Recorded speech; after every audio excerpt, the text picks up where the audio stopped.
I still remember that night. My wife stood at the head of our dining table, 8 of her friends watching, and said, "We're setting new rules for this marriage." Her voice was sweet, rehearsed, like she'd been waiting for applause. And she got it. They clapped. They smiled. They thought I'd just sit there, nod, and take it. But I didn't. I stood up, calm, steady, folder in hand. "My rule?" I said, looking her straight in the eye. "I'm done." The room froze. Wine glasses stopped midair. Every woman at that table started backpedaling, fast, because they finally saw the truth. The quiet guy they thought would break just broke free. If you've ever hit that point where peace matters more than pretending, subscribe and follow this story. It only gets better from here. It didn't begin with a declaration. It began with a steering wheel in my hands and a long, quiet road through the suburbs. My old Ford F-150 hummed like it always does, the dashboard throwing a soft orange glow on my knuckles. Country radio faded in and out between commercials for tire shops and roofing specials. 10 hours on the warehouse floor will make your shoulders feel like you're wearing a backpack full of bricks. I rolled down the window, let October air clean out the day. That's all I wanted.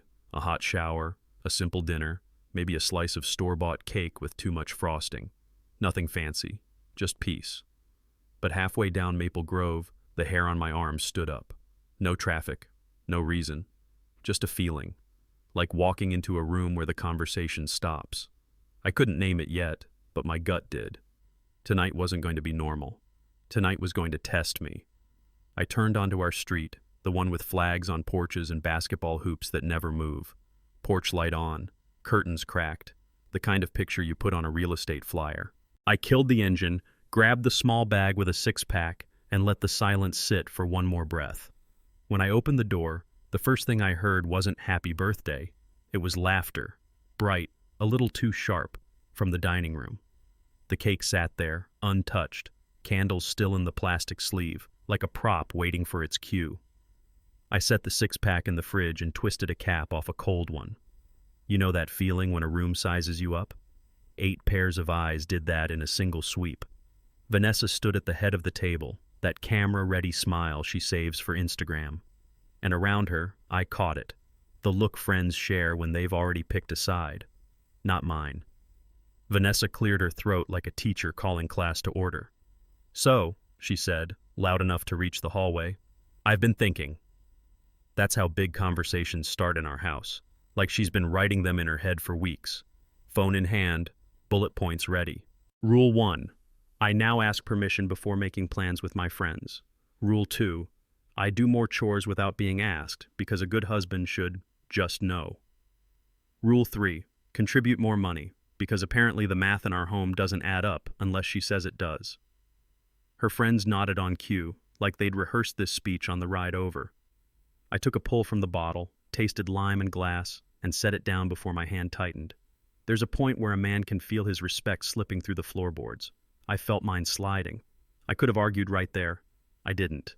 I let the silence stretch, then said, "Give me 5 minutes," and walked down the hall. You know the smile I'm talking about, the one people wear when they think the scoreboard just clicked in their favor. Vanessa wore it as my footsteps faded toward the office. Harper clapped once, quick, like a coach signaling "good job." Quinn gave that tight nod women give each other when they believe they've solved a problem. They thought I was going to fetch flowers, or maybe an apology shaped like a speech. Our hallway still smells like lemon cleaner and laundry sheets.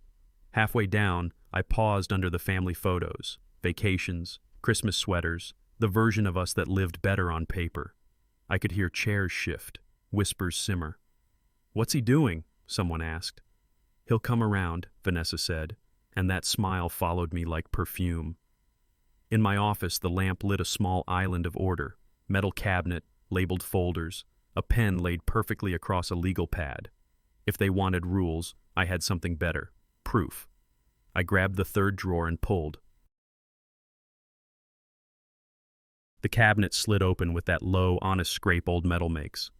Drawer 3, I'd told myself a dozen times this week, like a password to a door only I needed to walk through. Inside, everything sat neat as a mechanic's toolbox. Bank statements by month, credit card logs with yellow highlighter bleeding through, Receipts lined up like fence posts. I run a warehouse. Order is how you beat chaos. I stacked what mattered. September deposits, rent payments, insurance, utilities, grocery runs. Then the extras, the boutique splurges, the spa afternoons, the lunches at places you don't go for sandwiches. On top of that, the screenshots, names, times, the little truths phones don't bother to hide. I breathed once, slow, and closed the drawer with my hip. People say a man should fight for his marriage. Maybe. But some fights are about keeping your dignity. I straightened the stack, squared the corners. Tonight works, I told the empty room. Then I carried the truth back to the table. I set the stack down like a referee places the ball. Center of the table, no confusion about what comes next. September, I said, sliding the first bank statement forward. My paycheck after taxes, $2,100 on the 15th. Vanessa's, $740 on the 20th. No heat in my voice, just numbers that don't care who's smiling. I pointed to the transfers that hit like clockwork. Rent, $1,300, paid from my account. Utilities average around $200, also me. Car insurance for both vehicles, $180, again, me. Their eyes moved exactly where the yellow highlighter told them to. I wasn't asking for a medal. I was asking for honesty. The kind most men understand when it's time to balance a checkbook or tell the kid we can't afford spring break this year. I looked up and let it land. So before we talk about new rules, maybe we talk about who's carrying 80% of this house. The wine stopped mid-sip. The room ran out of easy answers. I spread the next layer like cards at a kitchen table after payday. Nordstrom, $470. The downtown boutique, $320. Spa, $215. I kept my tone level, the way you read a grocery list when you know you're already over budget. Then I slid in the regulars that feed a home. Kroger receipts, $150 to $200 a week, all on my card. Gas, oil changes, the boring bills nobody posts on Instagram. I added the insurance stubs, the quarterly water bill, and the line items that never make it into speeches about fairness. The table began to look like a map of where the money actually lives. You could see it in the way the papers overlapped, the essentials buried under the treat-yourself afternoons. Harper's gaze dropped to her wine. She stopped nodding. That's when silence got heavy, like a basement door you don't want to open. We weren't debating feelings anymore. We were following the ink. Then I put the folder down and held up my phone. This part isn't about dollars, I said. It's about time. A screenshot filled the screen. Can't wait to see you Thursday. Same place. From Drew. I tapped the timestamp. Thursday, 2:14 p.m. I was on a 10-hour shift. She told me it was a networking coffee. The air got tight. Vanessa's chair scraped back. That's my privacy, she snapped, voice higher than before. I didn't flinch. This went public when you brought an audience, I answered steady. Another screenshot. Tuesday lunches, Saturday errands, all overlapping my overtime. Men know that pattern, when your schedule becomes someone else's cover. I placed the phone on the stack, face up. This isn't a guess, it's a calendar. The room shifted from smug to careful, like people stepping off ice they thought was solid. Someone whispered, "Who's Drew?" Vanessa didn't answer. She didn't have to. The messages spelled it out better than any speech ever could. "We're just friends," she said, grabbing for the word like a life preserver. I slid the next receipts across the wood. Romano's Bistro, 85, the Copper Table, 92, Harvest Bar, 67. I tapped my credit card number at the top, paid by the guy who was supposedly not contributing enough. A couple of the women pulled their hands back from their glasses, the way people do when a story suddenly costs more than they thought. I pulled up a blurry check-in photo, her smile wide, a highball glass catching candlelight. "If this is friendship, it's an expensive one," I said, "and it's funded by me." That landed. You could hear it. Because every man in this country knows the feel of working a Saturday to make sure the bill's clear, and the insult of learning your overtime bought cocktails for just a friend. I met Vanessa's eyes and asked what I already knew.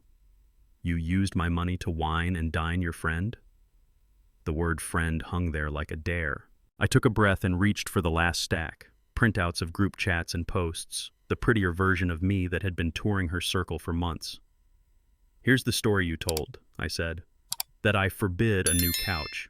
Left out the part where the tires were bald and inspection was due." I slid another. "Said I forgot your birthday.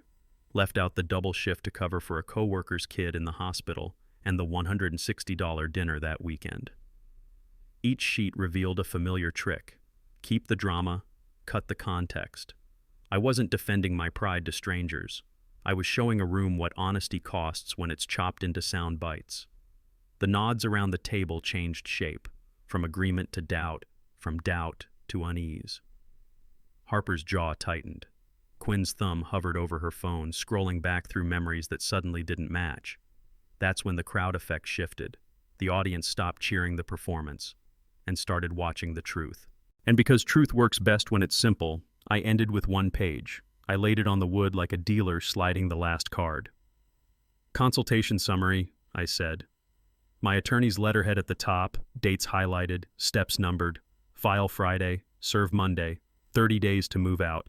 No drama in the font, just a plan made by a man who's tired of living on thin ice. I wasn't raising my voice. I wasn't performing. I was choosing. There's a line every husband knows, the one between fixing and losing yourself trying. I'd crossed it months ago. Vanessa stared at the timeline like it might blink first. Her lips moved, but the words got stuck behind shock. I looked at her friends, the same audience that had clapped for new rules. "You wanted clarity?" I said, steady. "Here it is." Then I met her eyes and gave the only sentence that still fit. "There won't be a marriage." The applause didn't come back. Neither did the smile. What I remember next isn't a speech. It's sounds, chair legs scraping against hardwood, the quick little gasp people make when their script runs out. Someone whispered, "I'm sorry," like dropping change in a church plate. Another woman gathered her purse with both hands, eyes fixed anywhere but mine. Half-finished wine tilted, catching the chandelier light, lipstick prints like flags abandoned on a battlefield. The door opened, then closed, opened again, then closed softer, until there were no more heels on the walkway and no more coats pulled from pegs. The house exhaled. The hum of the refrigerator returned. Somewhere, a neighbor's dog barked twice and gave up. I stood there a moment longer, letting the quiet settle, the way dust does when a truck stops moving. Then I locked the deadbolt and turned around. Two people left in a room that had never felt smaller. A wife who wanted rules, and a husband who finally remembered he had choices. The performance was over. I didn't sleep on the couch. I walked down the hall and opened the door I'd been opening in my head for a week. The guest room used to hold holiday boxes and a treadmill that groaned. Now my shirts hung in a neat row, a week's worth of work pants, socks rolled tight in the top drawer. Toothbrush in a cup, razor on a towel, deodorant lined up like soldiers waiting for roll call. I'd left the lamp on low before I went to work, like I'd known I might need the light tonight. I closed the door to the click that says this space is mine, just for now, but mine. I sat on the edge of the bed and listened to pipes settle, the kind of house noises you miss when your head is full of fights. Somewhere outside, a late train laid its horn across the neighborhood.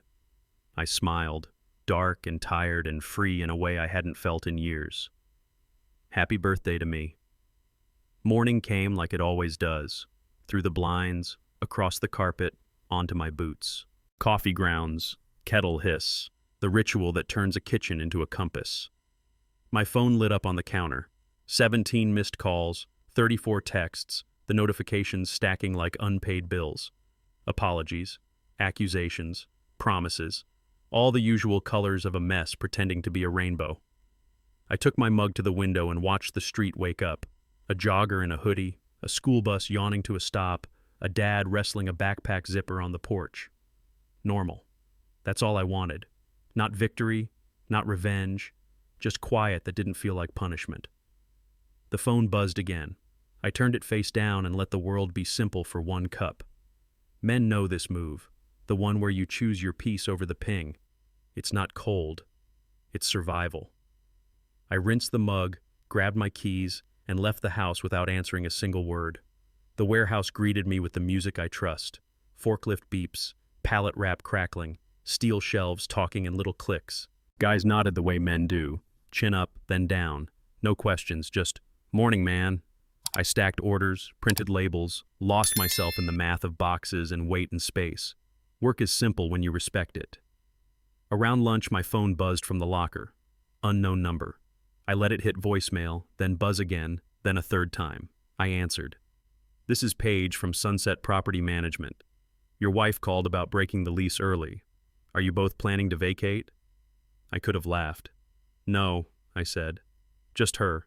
Lease is in my name." A pause on her end, papers shuffling. She said it was joint. "Check your records," I said, calm. "My signature. My deposit."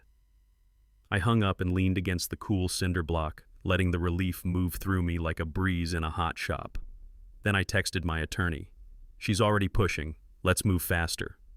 I stepped outside, leaned into the shade by the loading dock, and fired off a message to Raymond. "She's already moving." She called the property manager to break the lease. I followed with a photo of the lease header. My name alone, signature, deposit receipt. He called within a minute. Raymond doesn't waste words.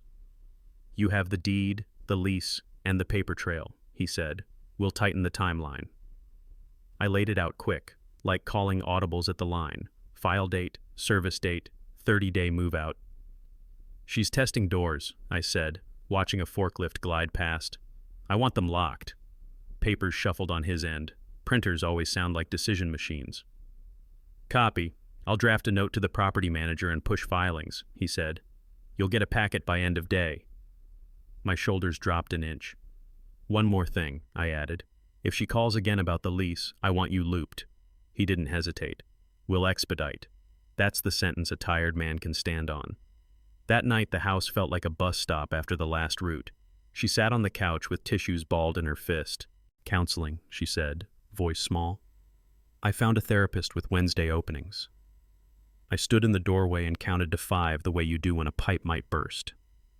"You have 30 days, I said. "Pack what's yours. I'll be respectful. But I'm done pretending we're fixing something you keep breaking." Her chin tipped up. "You're cold." I almost laughed. "No, I'm consistent. You call it control when I ask about a $400 charge, then go silent for 3 days to punish me. That's not partnership. That's training." She paced, grabbed at explanations that had worked before. "It was just lunches, just stress, just—" I raised a hand. "Just enough to kill respect." She stopped. The clock ticked like a metronome nobody wanted. She wiped her eyes. "So that's it?" I met her gaze and gave her the truth. "I want it to end." My phone buzzed as I rinsed a plate. "Hey, this is Quinn. I owe you an apology." I let the water run, then read on. I believed things I shouldn't have. Harper and I went back through messages. A lot doesn't add up. Could we talk? Men don't get many clean apologies. When they come, they feel like a hand offered across a creek. I dried my hands and typed slow. "Corner brew, 11 a.m. tomorrow." 3 dots pulsed. Then, "Thank you. I just want to hear your side without the noise." I thought about all the times I'd swallowed words to keep the peace, how silence had turned into a cage. Maybe this conversation wasn't about clearing my name. Maybe it was about resetting how I let people talk to me. The house was quiet again. I set the phone face up on the counter this time, on purpose. A man needs witnesses when he tells himself the truth. Tomorrow at 11 would do. Near 10, an unknown number lit the screen. I stepped onto the balcony. "This is Ethan." A breath. Then, "It's Drew." He rushed the next part. "We're just friends. She told me you two were basically separated." Streetlights made long ladders on the pavement. "Does your wife know about these friend lunches?" I asked. He stalled in that way men do when they're measuring which truth will cost less. "No," he said finally. "Then they aren't harmless," I answered. "Look, I don't want trouble. I've got kids." I could hear a TV somewhere, a laugh track nobody believed. "Here's the cleanest way out," I said. "Cut contact completely. Block her. Don't meet. Don't text. Don't let my overtime buy another round." Silence stretched until it felt honest. "You're right," he said. "I'm done." The call ended with a click that sounded like a door finding its frame. I stood there another minute and let the night air finish the conversation for both of us. Peace doesn't arrive with a parade. It shows up in small, boring choices. I opened my laptop and pulled up 3 tabs: apartment listings, a simple budget sheet, and a buy-sell page. A 1-bedroom near the warehouse. Cheaper utilities. Month to month to keep options open. I penciled in numbers the way a man lays studs. Straight, level, nothing fancy. Groceries, gas, phone, insurance. Savings first, not last. Then I took photos of what needed to go. The extra TV, the decorative cabinet I never liked, a set of bar stools that wobbled. Posted them with honest descriptions and a fair price. Within minutes, pings rolled in. I boxed the bar stools and felt something I hadn't felt since before all the rules. Air moving through a room that wasn't crowded by someone else's needs. The math worked. The plan worked. More than that, my shoulders did. I closed the laptop and sat back. For the first time in a long time, I wasn't bracing. I was breathing. But peace doesn't stay quiet for long, not when the past still knows your number. The next morning, I showed up 5 minutes early and ordered a black coffee. Corner Brew has those big windows that turn a table into a porch. Sunlight slid across the wood like a clean slate. Harper walked in hugging a folder to her chest the way people carry fragile things. No makeup bravado, just real eyes. "Thanks for meeting me," she said, and sat. She opened the folder without a speech. Screenshots, dates, the same threads I'd seen from the other side. "I couldn't sleep," she admitted. "I read everything you showed us, then went back through what she told us." She slid one across, a message about me refusing to buy a couch. I nodded. We needed tires. Inspection was due. Harper winced. Another page. Me forgetting a birthday. "Double shift," I said. "Hospital emergency. We went out Saturday." Her shoulders dropped. "I was wrong," she said, steady. Not a performance. Just a sentence that fit. Something in my chest unclenched, like a knot finally finding its end. But the truth always invites company, and not every apology comes clean. Quinn came in with that careful smile people wear to funerals and new beginnings. She ordered a latte, then slid into the chair and pulled out her phone. "I've been scrolling," she said, thumb hovering over a chat from months back. She read a line about how I supposedly chose work over her birthday. I shook my head. "My coworker's kid was in the ER. I covered. We did the nice dinner 2 nights later, the one with the bill I kept." Quinn pinched her lips, remembering. Then she opened another, a claim that I policed spending. "I asked her to contribute," I said. "Groceries, a cell bill, something." We sat with it. You could hear milk frothing behind the bar, plates stacking, regular Saturday noises filling in what pride used to hide. Quinn looked up, eyes clear. "We didn't just believe her," she said. "We enabled her." The words weren't loud, but they landed. You could feel the room tip toward truth, even if it was only our corner. What I didn't know was how far that truth would ripple once it left the cafe. Quinn wrapped both hands around her cup. "My ex tracked my phone," she said, "commented on what I wore, pulled receipts like weapons. I left. Therapy taught me names for it." She met my eyes. "So when Vanessa said you questioned money, I heard alarms." I nodded. "I know men who hide behind providing to control everything, and I want no part of that uniform." "There's a line," I said. "Asking to split groceries isn't the same as telling someone they can't see friends." She nodded back. "We confused asking for contribution with controlling," she said. "We should have asked harder questions." I didn't spike the ball. I let it sit. Most folks only change definitions when a real story makes the old one feel cheap. "So what now?" she asked. "We know now," Harper said quietly, surprising both of us. It wasn't an excuse. It was a switch getting flipped. The room didn't cheer. It didn't need to. Understanding has a sound of its own, like gears finally catching. But gears only turn forward if you're ready to rebuild from the wreck. I took a napkin and drew the simple math that had lived in my head for a year. Paycheck, overtime, bills, then a line labeled down payment. I was saving, I said. Weekends, time and a half. She wanted out of the apartment, said it felt small. I showed them a photo on my phone of a savings balance that crept up like a slow sunrise. I told her the number every month, told her what it meant: a yard, a garage that doesn't flood, a real laundry room. Quinn exhaled. Harper stared at the napkin like it might cry. "And?" Quinn asked. I put the screen away. She said it was never enough. Men know that sentence, the one that empties a tank faster than any commute. It's the sound of running toward a finish line someone keeps moving. I wasn't looking for a trophy, just a partner who'd lace up beside me. Silence took the fourth chair at our table and stayed a while. Some truths don't need sugar. But unfinished houses have echoes, and mine was about to speak again. On the walk home, my phone buzzed. A social post from Vanessa, vague enough to be polite, sharp enough to cut. When you give everything and someone throws it away over one mistake. Hearts poured in. You deserve better. Stay strong, Queen. I stopped at the corner and watched a dad and his daughter race scooters down the sidewalk. Nobody cared about our drama. That's the thing about real life. It refuses to revolve around one person's story. The old me would have typed a reply, lined up facts like bowling pins. Instead, I put the phone back in my pocket. No thread to correct, no comments to chase. The men I respect don't wrestle in the mud. They build, they lift, they leave. At home, I set the phone face down and opened a window. The house breathed. And just when I thought silence would last, the law came calling. If you've ever chosen silence over spectacle because peace pays better in the long run, tap subscribe and stay with me. The next part matters even more. It did matter. The very next morning, my phone lit up with Raymond's number. He didn't small talk. "Let's clean this up," he said.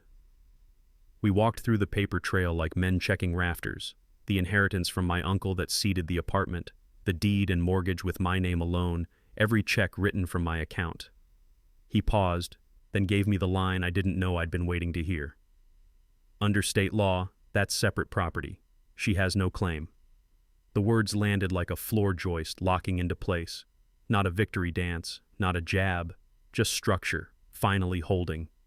He emailed copies while we were on the phone, deed, bank records, the note he'd send to her attorney. I pictured the apartment the way I first saw it. Empty rooms, sunlight on bare walls, a place I could afford because a man in my family believed in me. "We keep it simple," Raymond said. "Simple works," I answered, and set the phone down. But simple never stays simple once lawyers start moving paper. Before we hung up, I asked the thing every divorced guy gets asked at the hardware store. "Alimony?" Raymond didn't sigh. He teaches for a living without a classroom. "Possibility exists in theory," he said, "but courts look at need and capacity. She's able to work full-time, has chosen not to. Your income's solid but modest. No kids, shorter marriage. On these facts, continuing support is unlikely." He outlined it in plain English, not loopholes, just the way responsibility actually reads on paper. "Could she try?" I asked. "Sure," he said. "Lawyers try. Judges decide." He let that sit. It's funny how worry shrinks when someone cuts it into facts you can stack. I thought about weekends on a forklift, the down payment fund that grew one overtime shift at a time, and how easily that could have turned into a faucet left running. "We'll respond if needed," he added. "For now, keep your records tight." "Been doing that for months," I said. "Good," he replied. "You're ahead." Ahead, but not clear. The next call would test that. That afternoon, her attorney called with a tone people use when they expect you to haggle. "My client is willing to waive any interest in the apartment for $10,000 and half the household items." I didn't raise my voice. I didn't explain my feelings. I gave numbers the way a man gives directions. $0, I said. "She can take whatever she personally purchased. I have receipts for what I bought." Paper shuffled. The lawyer tried a softer pitch. "Perhaps we can find middle ground." I looked at the stack on my desk. Bank statements, credit card logs, timestamps on lunches I didn't eat. Middle ground works when both sides built the hill. "That's my offer," I said. "It reflects reality." He let the silence do his thinking. "I'll confer with my client," he said, clipped. "Call me when you have," I answered. I texted Raymond. "They want $10K plus half." I said $0 plus her items. He wrote back 2 words that felt like a hand on my shoulder. "That's firm." Firm doesn't mean finished. It just means you're ready for the pushback. 2 days later, they accepted. We set a move-out window for Saturday. I left a spare key with the front desk and took my buddy's couch for the day. When I came back Sunday evening, the place sounded different. The couch was gone. So were the bar stools that never fit the counter, the floral prints, the bowl of decorative balls nobody ever touched. Sunlight reached farther across the floor with fewer things in its way. I stood in the doorway and listened to the echo, not haunted, just honest. Houses tell the truth when you let them. The kitchen felt wider without the clutter.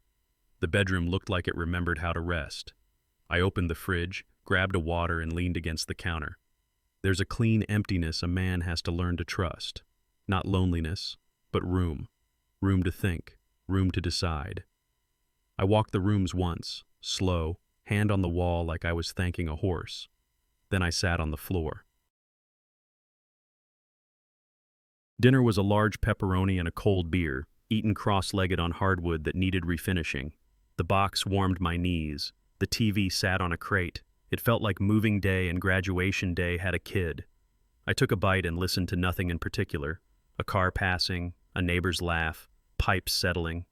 Freedom isn't fireworks. It's a slice that tastes better because nobody's judging how many you have. I looked around at the half-empty room and saw possibility instead of loss. Paint here, a real table there, a corner for a pull-up bar. I raised the bottle to no one and everyone. My uncle who helped without knowing the future. The version of me who finally chose peace over performance. It's mine, I said into the quiet, not as a boast, but as a promise. Finally. If you've ever sat on a floor with cardboard under your dinner and felt richer than you did at a crowded table, stick around. This is where life actually starts. After the last slice and the last swallow of beer, my phone buzzed. How are you? It was Quinn, not nosy, just plain words that fit. I leaned back against the wall, sauce on my thumb, and typed, good. Really good, actually. 3 dots blinked, then, I'm glad. Peace looks good on you. No heart emojis, no paragraphs, just a sentence that didn't ask me to perform. We traded a few small things, a joke about the pizza box as a coffee table, a picture of the blank wall where a guitar might hang. She sent back a thumbs up and, you've earned quiet. Men don't get told that very often. We're told to grind, to take it, to keep our heads down. My shoulders dropped an inch I didn't know I was holding. The apartment hummed, the kind of sound you only hear when nobody's trying to win the room. I set the phone face up and let the message sit in the light. I caught myself smiling. Alone. On purpose. The first week moved in beats, not speeches. Up before sunrise, laces double knotted. A slow jog around the block where mailboxes wear their numbers crooked. Back home, windows open, October air clearing out the past like smoke. I scrubbed the stove till it squeaked, lined up spices like little soldiers, and tossed the pans that always burned eggs. Coffee, black.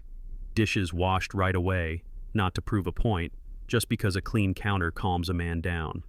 I put fresh sheets on the bed and slept without flinching at midnight noises. After work, I walked instead of dodging conversations in my own kitchen. Neighbors waved. I waved back. No scripts, no tests, just normal. By Thursday, the place started smelling like lemon, not arguments. Friday night, I looked at the doormat and realized I wasn't stepping on eggshells anymore. Sometimes safety isn't a lock, it's the absence of tiptoeing. I didn't celebrate. I just breathed deeper and let quiet do its job. When the noise dies, needs step forward and introduce themselves. I learned mine by the way the day felt. Safety first, not wondering if a joke will turn into a fight, not counting how many silent treatments are left in the drawer. Then respect, the kind you give yourself when you keep promises nobody else sees. Eat real food, pay the bill on time, put the phone down. Then belonging, but not the kind that costs you your name. A nod from a neighbor, a text from a friend, a good job from a foreman who means it. And freedom, the hour after dinner when I pick up a guitar or don't, sit on the balcony or don't, and nobody keeps score. Men are told to aim for love first, but peace is the soil it grows in. One night I caught my reflection in the dark window and said it out loud to see if it fit. I'm enough for me. It did. The room agreed. Saturday afternoon I dialed my mother. She answers on the second ring like she's been sitting beside the phone all day. Hi, honey. We talked about the weather first, Midwest habit, then drifted where we both knew we were headed. I told her it was official, that I was sleeping better, that the apartment felt honest now. She listened without tapping a moral on the table. When I thanked her again for helping me handle Uncle Walt's inheritance right, the account, the paperwork, she got quiet in that proud way that makes you hear a smile. Your uncle believed in your steadiness, she said. So do I. We traded a grocery list of life, changed the air filter, checked the smoke alarm, eat something green. Before we hung up, she cleared her throat. Your dad would be proud, she said. It landed like a hand on my back, not pushing, just steadying. After the call, the apartment felt a little more like a house I'd built. Monday, I asked for 5 minutes with Rick, my supervisor. He's a straight-line kind of man, old ball cap, clipboard, a laugh that sounds like it's got sawdust in it. We stepped into the shipping office, fluorescent lights humming. I'm cutting back on weekend overtime for a bit, I said. I need to get my health right and finish some stuff at home. He nodded before I finished. You show up when you're on. That counts. I offered to cover one Saturday a month if the schedule got tight. He stuck out his hand. Deal. That was it. No guilt trip, no lecture about hustle. Just a leader who understands a man needs margins if you want him sharp at the edges. On the way back to the floor, I felt the word no settle into place like a tool finally in the right drawer. Boundaries don't make you smaller. They make you useful.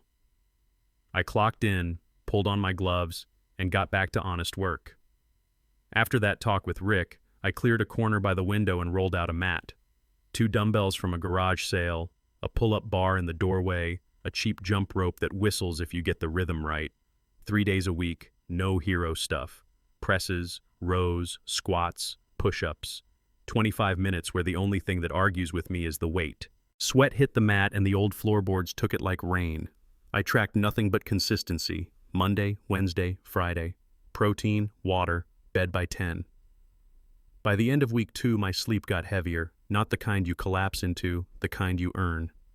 One night, I caught myself in the bathroom mirror, shoulders a little squarer, jaw unclenched, eyes not darting around for the next fight. That's what struck me most. The eyes.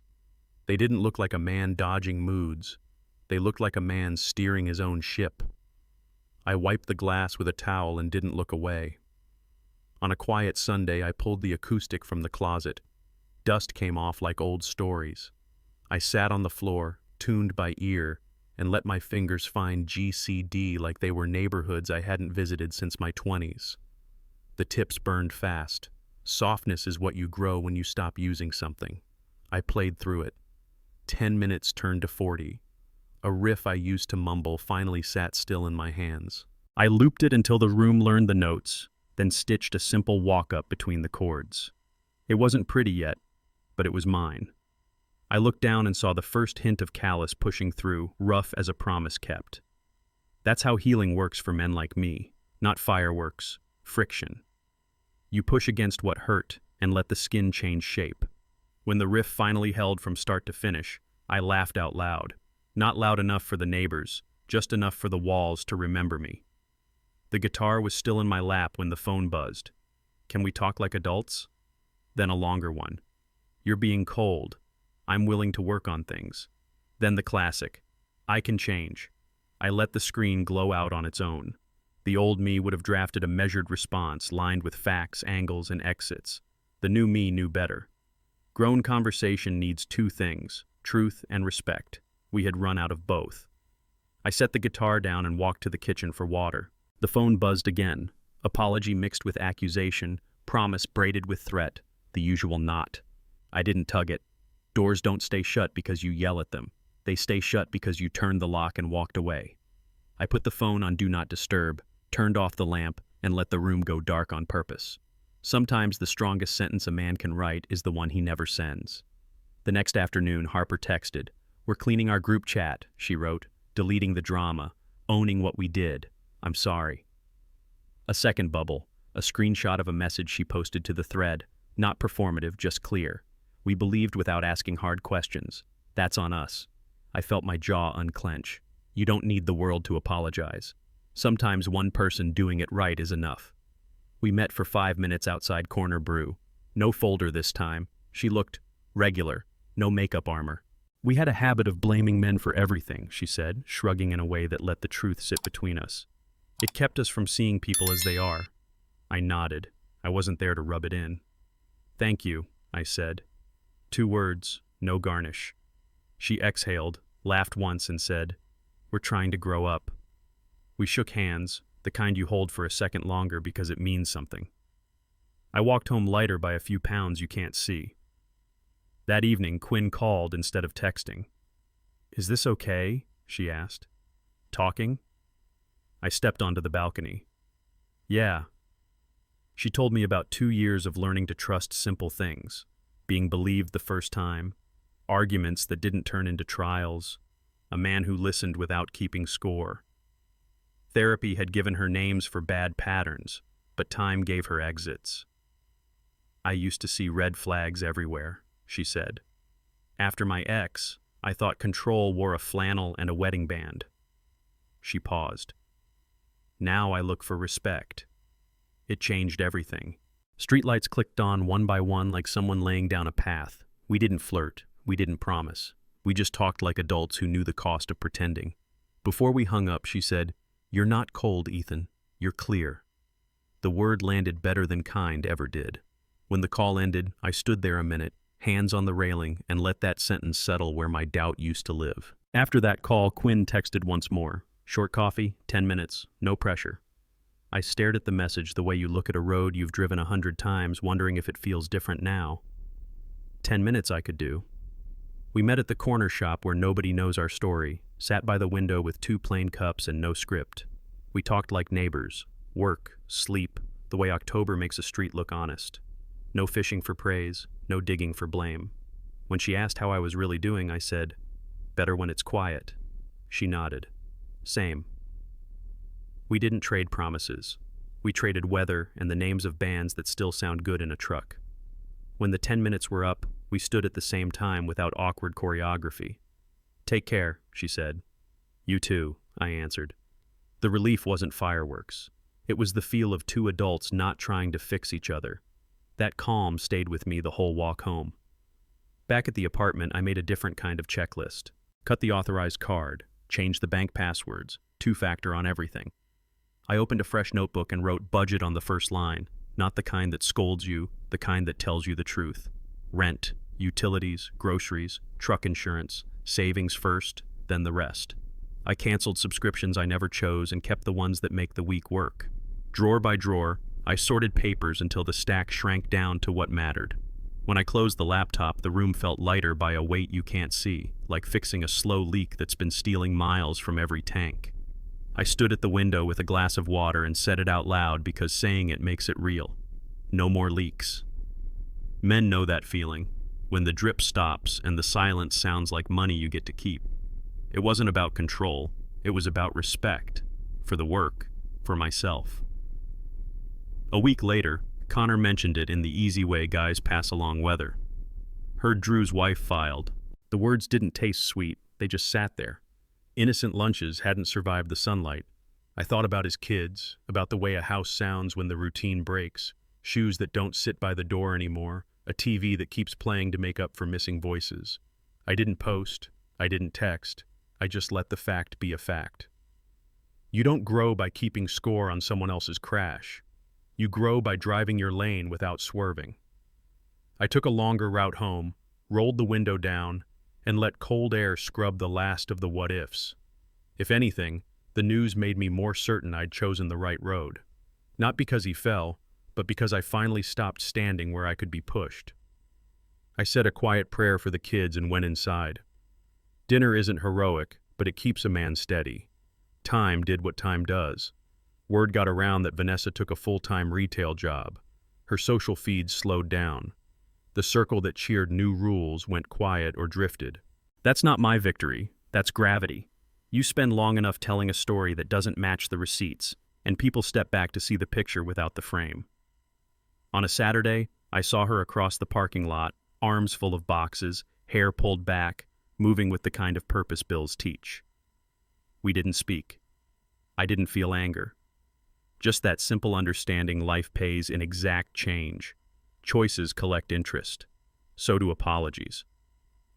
I held the door open for a woman with a stroller and kept walking. It wasn't cold. It was clean. The wheel turns for all of us. Mine was finally rolling straight. If there's a lesson there, it's not complicated. Do the work, own your part, and let time sort what pride can't. I went home and changed a light bulb. That afternoon, I put on old jeans, taped off the trim, and opened a can of paint the color of good sleep. The roller made that soft hiss across the wall, each stroke laying down a layer of calm. I swapped the sagging sofa for a solid one that doesn't creak when you exhale. I hung 2 photos on the hallway. Mom smiling beside a garden hose. Uncle Walt in a cap with his hand on my shoulder the day I signed the papers. The apartment changed temperature without the thermostat. Warmer, not from heat, but from belonging. I drilled a simple shelf into the corner for a speaker and the guitar stand, set a small plant where the decorative clutter used to crowd. When I stepped back, the room didn't feel staged. It felt honest. Not perfect. Honest. I sank into the new couch and listened to the house settle around me like a dog finding its spot. For the first time, home wasn't a set. It was mine. Sitting on that new couch, I realized the hardest thing I did this year wasn't walking away. It was not yelling on my way out. I didn't slam doors. I didn't torch reputations. I chose facts and boundaries, and I let both do their job. Somewhere along the line, we got sold a cheap version of manhood. Louder, meaner, always proving something. But the men I respect don't audition. They state what's true, protect what matters, and leave the rest alone. That became my rule set. Speak plain. Keep records. Don't take the bait. If a conversation asks you to abandon your dignity, decline the invite. I thought about the night at that table, how quiet beat applause, how stillness held more power than any speech I could have given. That's when the sentence wrote itself, clean and final. Power isn't noise, it's clarity. It's a line on a map that says, this is mine, that is not. I stood up, rinsed my glass, and let the house answer with calm. The next evening, I walked the loop around the block, hands in my jacket pockets. The air carried that wood smoke smell that makes a street feel like a story you're still glad to be in. Mr. Alvarez waved from his porch. I waved back. A yellow lab rolled onto its back and kicked at the sky until its kid laughed. Leaves skittered across the asphalt like they were racing nowhere in particular. I passed the mailbox with the crooked numbers and thought about how many American nights look exactly like this. Quiet, ordinary, worth keeping. Men heal in motion. We measure progress by how the sidewalk sounds under our boots, by how often we look up instead of down. I caught my reflection in a storefront and didn't see a man who'd been left. I saw a man who had left what wasn't good for him. At the corner, I stopped, looked both ways like a kid taught right, and smiled at nobody. That was enough audience for tonight. Time did what paint does when you let it dry. Set. Papers came in a manila envelope with that courthouse smell. Signatures, dates, a stamp that made it real. Finalized. I slept like a truck after a long haul, engine off, metal cooling, no need to move. Work found its rhythm again. Orders out, hands steady, Rick's nod across the floor. The gym corner added quiet muscle. The guitar riff stopped tripping over itself. Bills got paid on time and stayed paid. I fixed the leaky faucet, oiled the squeaky hinge, learned the tiny sounds a place makes when it trusts you back. Every Friday I took the long way home and let the river eat the sunlight. In the mirror, the man who used to brace for arguments now braced for weather. Coat on, head clear, plans simple. I opened the envelope one last time, read the stamped page, and put it away with the other important things. 2 words landed true. Clean break. Connor texted first. Game at 7? I said yes before I checked the schedule. Blake showed up with pizza that tasted like high school and bad decisions, but better. We didn't perform wellness. We watched the game. We argued about play calling. We made fun of each other's teams like you're supposed to. Somewhere in the second quarter, Blake raised his bottle. To peace. We clinked without making a ceremony out of it. The laugh that came out of me wasn't polite. It was the kind that shakes your shoulders and makes the room feel 10 degrees warmer. For a long time, I'd been surrounded and alone, talking careful, stepping careful, measuring every word against how it might echo later. That night, nothing echoed. It just landed and disappeared like it should. When they left, they slapped the doorframe like we used to, an old ritual that says, "We'll be back." The quiet that followed didn't swallow me. It held me up. Friendship will do that when you let it. The next morning I drew a line on the last battlefield. My phone. I unfollowed the drama, muted the mutuals who live for vague posts and side conversations. No subtweets, no for the record, no fishing for allies. If someone needed my side to like me, they could call. If they wouldn't call, I could live without their like. I turned off a few notifications I'd trained myself to hear like alarms. The apartment got quieter without losing any noise. That's when you know you made the right cut. Digital peace is still peace. It's the same muscle you build when you walk away from an argument that wants you small. I kept the apps that make a day smoother. Maps, weather, podcasts about old cars and better habits. Everything else went in a folder I don't open. And for once, I didn't explain the change to anyone. The screen dimmed, the room brightened, and I could hear the simple sounds again. Coffee, birds, my own breathing. With the phone quiet, I pulled a notebook from the drawer and wrote the date at the top like a promise. Then a headline. What I did right, what I did wrong. I kept it simple. Right. Kept records, stayed calm, chose peace. Wrong. Waited too long to set boundaries. Tried to win people who didn't want the truth. Mistook silence for love. I added a third list called gratitude and put my own name on it. Not because I'm perfect, but because I finally showed up for me. Then I sketched a 12-month plan. Finish the emergency fund, take a 3-day trip to the state parks, keep the gym rhythm, fix the truck's brakes before winter, call mom every Sunday, learn one full song on guitar start to finish. Nothing flashy, just bricks. I signed my name at the bottom like a contract. Ethan Cole. The pen dug a little groove into the paper, and I felt it in my chest. A beginning. The next week, a new hire named Marcus jammed his pallet jack between 2 rows and froze up. I recognized the look, like the warehouse just turned into a maze with no exits. I waved him over, showed him the angles, the way to use the back wheels to pivot tight without chewing up the shrink wrap. We moved 3 pallets clean, and his shoulders dropped. "Thanks, man," he said. "Didn't want to mess it up." I smiled because I could see myself a year ago, braced, careful, tired of guessing wrong. "You're not messing up," I told him. "You're learning." We set a simple system. Color tags for rush orders, a quick walkthrough before lunch, questions before mistakes. No speeches, just steady. On my way back to the line, I realized I'd just handed him what I wish I'd given myself sooner. Patience, a map, permission to not know everything. For a minute, the work felt lighter. Sometimes helping someone else is how you meet the man you're becoming. On Saturday, Mrs. Alvarez waved me over from her driveway. "We're doing a small barbecue tonight. Bring something if you want." I made a bowl of potato salad the way my mom taught me, mustard just enough, paprika like confetti, and walked it over at 6. No big speeches, just folding chairs, paper plates, and a Bluetooth speaker that kept losing signal. Kids chased each other with glow sticks. Someone asked about the game. Someone else recommended a cheap mechanic. I wasn't the divorced guy. I was just Ethan, the neighbor with the decent salad. When Connor dropped by later with a 6-pack, he fit right in. We laughed about how the Labrador treats the sprinkler like a mortal enemy. At some point, I looked around at the porch lights and easy conversations and felt something click back into place. That quiet, human weight of belonging. Not the kind you beg for, the kind that happens when you show up, bring a dish, and stay to stack chairs. Monday morning, I kept another promise and sat on the crinkly paper in Dr. Patel's office. Blood pressure, down. Resting heart rate, down. Sleep, better. He scrolled, nodded, and said the 2 words grown men don't hear enough. Keep going. We talked basics. Water, protein, walking, sunlight. Nothing fancy, nothing to post. Just the kind of boring that saves your life a little at a time.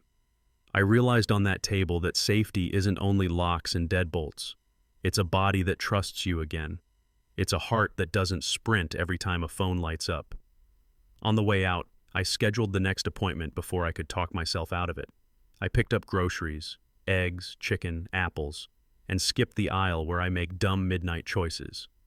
Back home, I changed the air filter, checked the smoke detectors, and slept like a man whose roof doesn't leak. Health isn't a trophy, it's the ground under everything else. That night, I wrote one more list and pinned it to the fridge. My rules. 1. Honesty. Say the plain thing early, even if it shakes the room. 2. Boundaries. No maybe, where a no belongs. 3. Mutual respect. If we can't both hold our dignity in a conversation, the conversation ends. 4. Reciprocity. Effort matches effort, care matches care. 5. Ownership. I carry my weight, you carry yours. I read them out loud to the empty kitchen, let each word find a chair. Then I added the line that ties it all together, the guardrail I should have bolted in years ago. If it's not mutual, I walk. Not as a threat, as a compass. I'm not looking for perfect. I'm looking for even footing. 2 adults who can tell the truth without keeping score.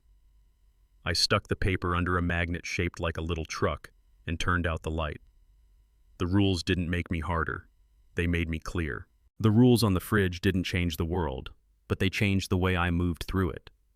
On my 44th birthday, I woke up in a home that finally sounded like me. The couch?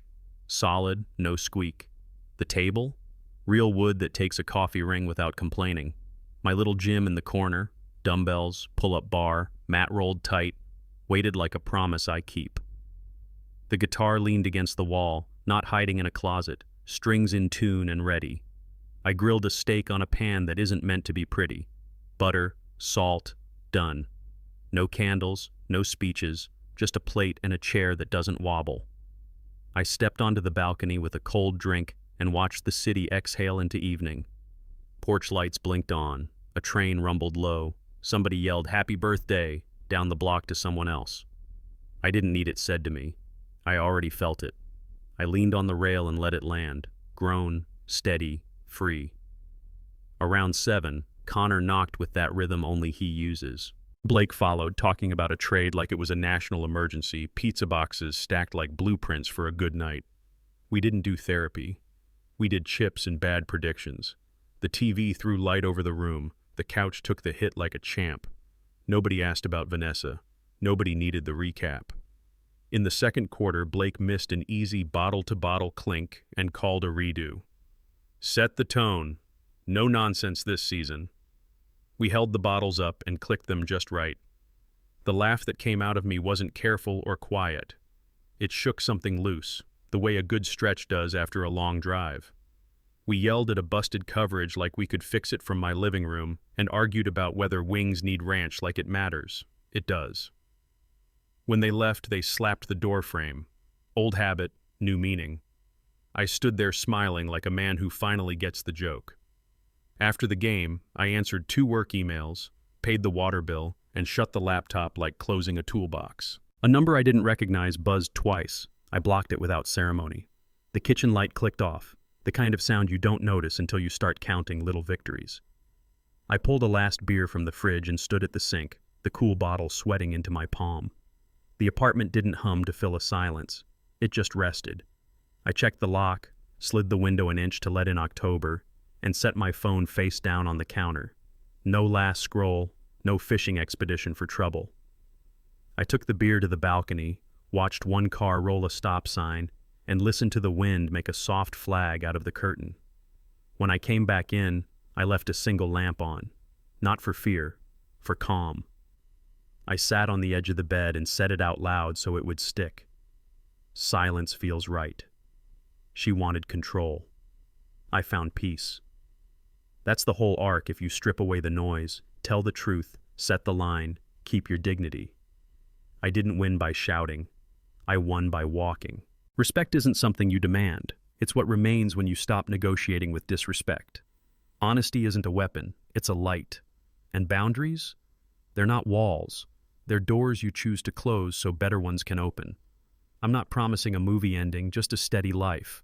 Work that feels honest, a home that's mine, friends who show up, and a heart that doesn't sprint when the phone buzzes.